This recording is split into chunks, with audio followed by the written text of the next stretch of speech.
तो एक और सवाल लेते हैं।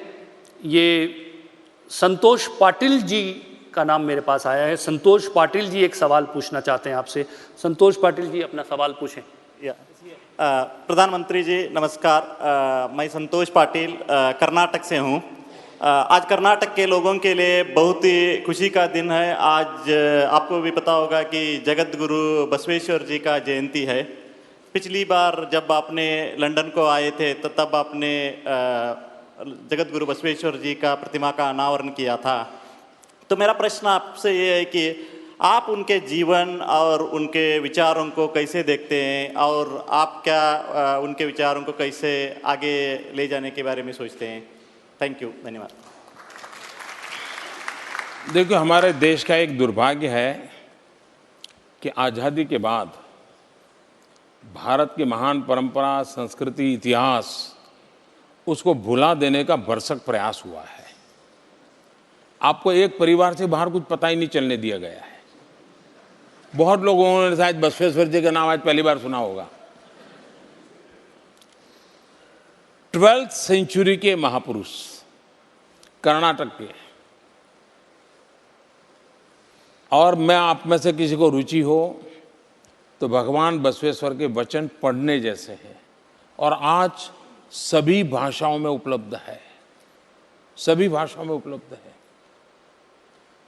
आज उनकी जन्म जयंती है, तो मैंने आज मेरे बिजी शेड्यूल में भी थोड़ा समय निकाला था और यहाँ पर जो पिछले बार मैं जब आया था, जिस स्टैचू का मुझे अनावरण करने का मौका मिला था, तो वहाँ जाकर के मैं खुद आज नमन करने चला गया था।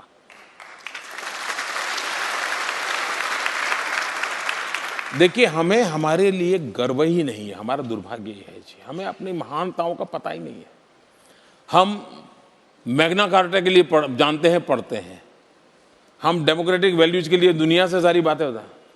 आपको जानकर के खुशी होगी 12वीं सेंचुरी में भगवान बसवेश्वर ने मैग्ना कार्टा के भी पहले लोकतंत्र के लिए पूरा जीवन खपा दिया।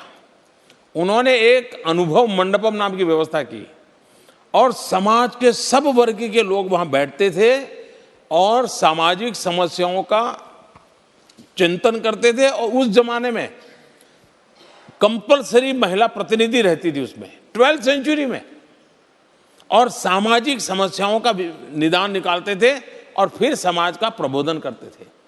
हमारा देश जातिवाद, ऊंच नीच, छूत अछूत, इसमें ऐसा बिखरा पड़ा था। भगवान बसवेश्वर ने इन सबको एक छत्र छाया में ला करके ऊंच नीच, जातिवाद को समाप्त करके सबको जोड़ने का बहुत बड़ा काम किया था।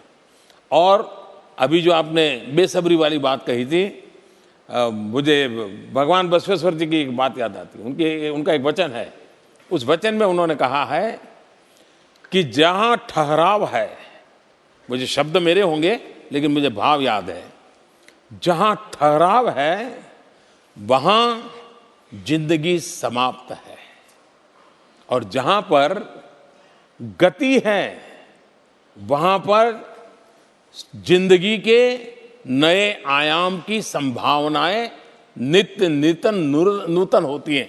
इस प्रकार का भाव भगवान बसवेश्वर के वचन में है, जहां ठहराव को मृत्यु माना है उन्होंने उस जमाने में। और इसलिए मैं समझता हूं कि लोकतंत्र के लिए, विमेन एम्पावरमेंट के लिए, सोशल कॉन्शियसनेस के लिए जो काम भगवान बसवेश्वर ने किया है, आज भी हमारे देश को और दुनिया को मार्गदर्शक है। तो मुझे खुशी हुई, और आप तो स्वयं कर्नाटक के हैं, आज मुझे उनकी जन्म जयंती पर वहाँ जाने का सौभाग्य मिला था। और हम सब और मैं तो चाहूँगा कि हमारे स्कूलों के बच्चों को भी पता होना चाहिए कि अनुभव मंडपम नाम की डेमोक्रेटिक इंस्टीट्यूट कैसे उस जमाने में डेवलप की होगी, कितनी बड़ी दीर्घ दृष्टि होगी एक महापुरुष की जिन्होंने इस काम को किया होगा। बहुत बहुत धन्यवाद आपका बताने के लिए।